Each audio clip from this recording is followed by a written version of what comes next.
Senar layangan kembali memakan korban.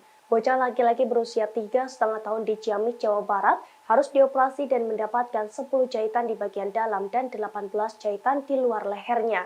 Bocah malang tersebut menjadi korban jeratan senar layangan saat diboncengkan saudaranya melintasi jalan nasional untuk membeli bensin. Tepatnya di Dusun Cikole, Desa Cijulang, Kabupaten Ciamis.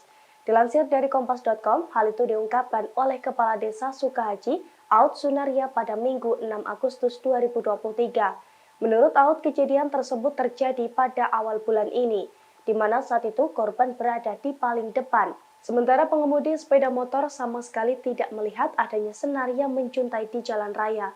Pengemudi bahkan tidak mengetahui bahwa leher korban terjerat senar layangan. Diduga senar tersebut tertarik oleh bodi sepeda motor.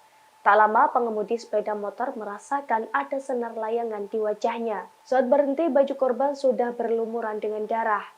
Sementara lehernya sudah terluka. Hingga akhirnya korban harus dioperasi dan mendapatkan belasan jahitan dengan biaya mencapai 8,5 juta.